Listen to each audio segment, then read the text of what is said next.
Welcome back, everybody. Sitting down with me tonight are two Midwesterners who ran tough primary campaigns.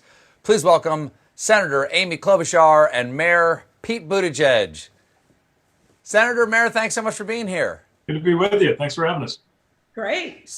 So, how's the campaign going? I've kind of lost track of it after a while. Now that I've been in quarantine, I've really lost. Who won Ohio? I forget.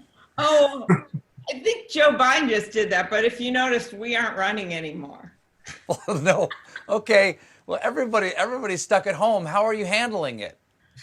It's good as can be. It's a terrible situation for the country, and everybody's having to adapt. But I'll also say, after a year of almost never being at home, I'm finding all the chores left to be done and making the most of time with Chasten. By the end of the campaign, we would celebrate if the schedule said we'd be in the same hotel room 2 nights in a row.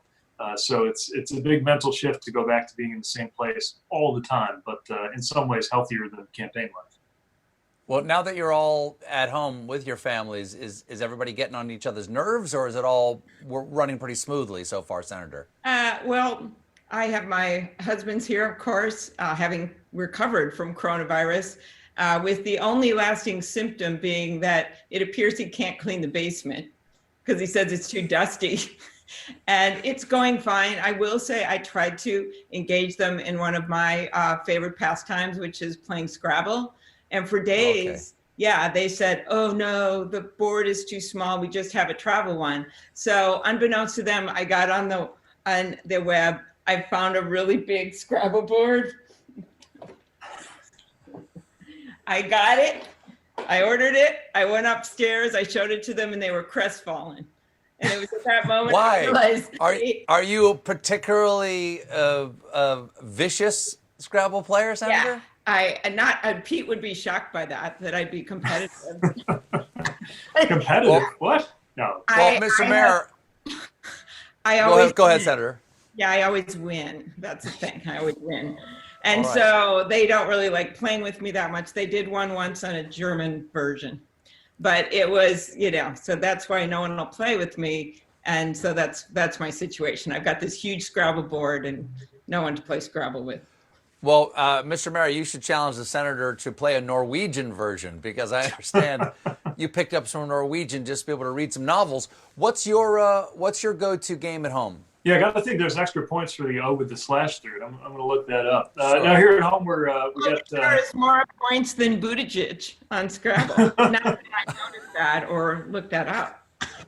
I believe you. What I've discovered is all the great board games you can get them on your phone now. So Chasten and I have had some epic battles in Monopoly and Risk, and I will challenge. I have a feeling I may regret this, but Senator, I will challenge you to a round of Words with Friends, and we can settle this once and for all. But that might not be good for fostering our friendship. I don't know. But, Mayor, those are two great games to show your bona fides for running for office. Monopoly is economics, and Risk, of course, is international relations. That's right. Geopolitics and economics, it's a natural fit.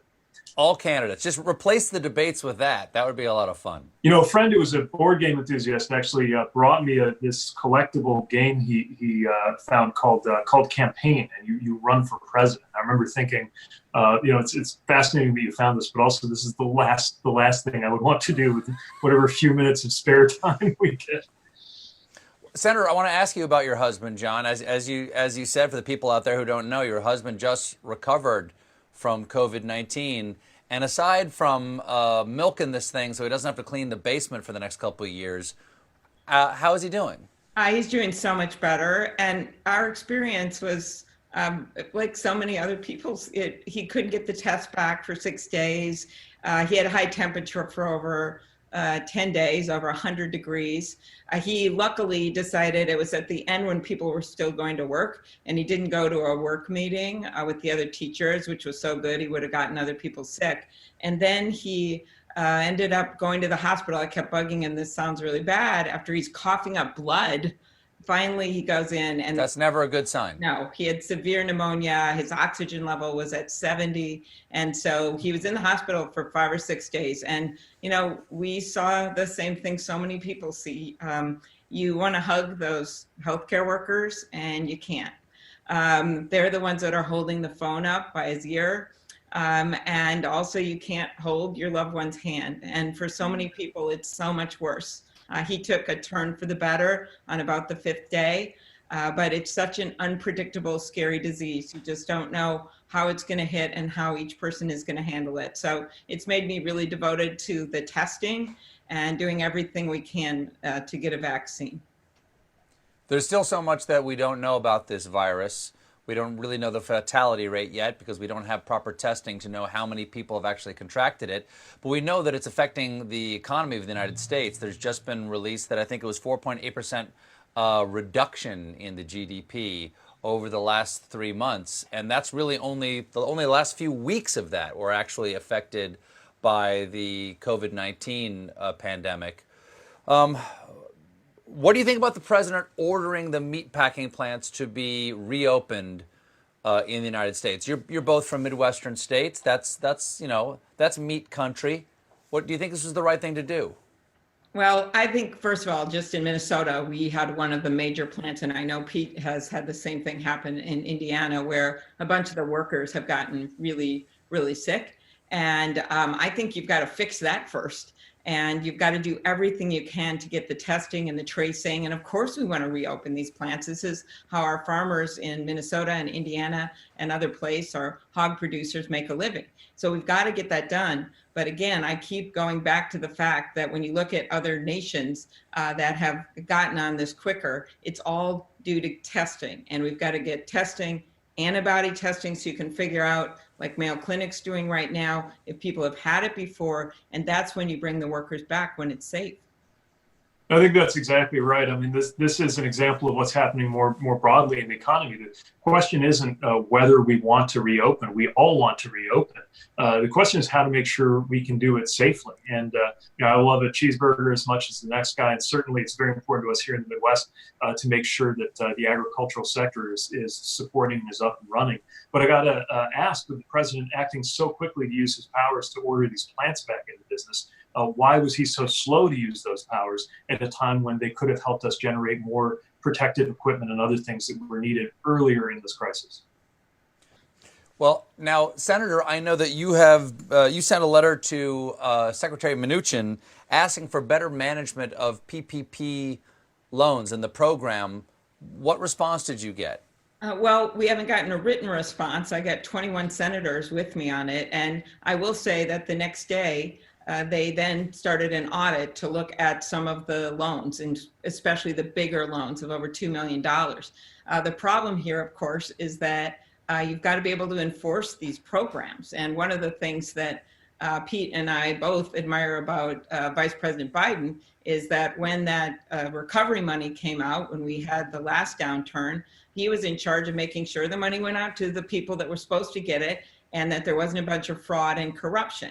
And my problem with this administration, right out of the shot, the President of the United States fired the very experienced Inspector General who'd worked under Bush and Obama, who could have overseen a lot of this money.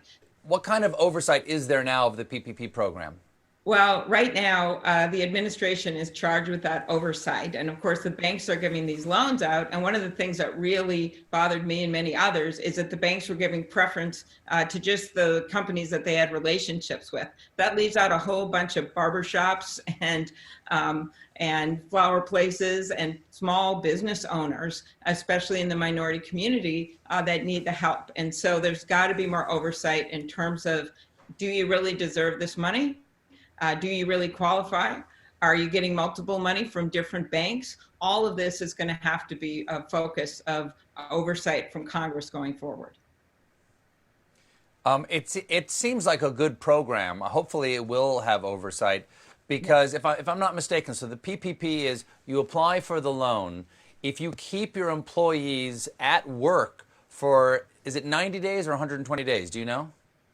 Yeah, it is. It's in that range, 3 to 4 months. Yes. For 3 to 4 months, it turns into a grant. So basically, this is a way to just keep these businesses afloat, keeping these people putting food on their tables. Who gets credit for this? Is this a rare moment of bipartisan agreement? Yes, it actually was. And we came together because we knew we had to do something. And what the program basically does is says if you keep the employees on and you make sure they even come back if you've had to let them go, then you're going to get that loan paid off. And it is really important right now because all these people have been uprooted from their jobs, as is unemployment insurance, through no fault of their own. People that never imagined, that invested all their hopes and dreams into their small business. And you literally, in my neighborhood, and I know everyone else has seen this too, you walk by and there's just boarded up window fronts. And gradually we want these businesses to come back. But in the meantime, we've got to keep people safe. Now, Mr. Mayor, I know that there were some tense moments between you and the senator at the debates, especially the debate in Vegas. Now you're teaming up together to campaign. Does what gets debated in Vegas stay in Vegas? How about what we cover in the primary stays in the primary? Look, I have enormous respect for Senator Klobuchar, and honestly, of course, there's tension on the trail. But I think one of the things we're seeing right now is that the differences that we have during the course of a primary campaign are vanishingly small when compared to what we are up against in terms of bringing an end to the Trump administration and what we hold together, shared values. We are the ones who believe climate change is real, the ones who care about making sure workers are empowered. We're the ones who are ferociously protective of the future of our democracy, which is why the work that Amy and others in the Senate are doing is so important on making sure that everybody's going to be able to vote and that vote by mail is available. These are the things that motivated us to get into the arena and to compete in the first place. And it's so much bigger than any of our individual campaigns. Yeah, I think people would be surprised. I mean, we knew each other before we started running. I remember having a beer and burger with Pete when I was in South Bend, and he was amazing then, he's amazing now. And then throughout the campaign, we text each other. Maybe we even sent a few Bitmojis here and there. It's surprising how you get to know each other. Chasten and my husband get along really well. And I think people don't see that. The debate brings out competitiveness, and you're fighting for your cause, and you're fighting for yourself and for your supporters. But right now, this is an election like no other. And it's one of the reasons that we always kept our communications open. And like Pete just sent me a video of his dogs yesterday. It's true fact. Well, share them with the rest of us, please, sir. Please share them with the rest of us. We have to take a quick break, you guys. But if you guys will stick around, we'll be right back with more Senator Amy Klobuchar and Mayor Pete Buttigieg.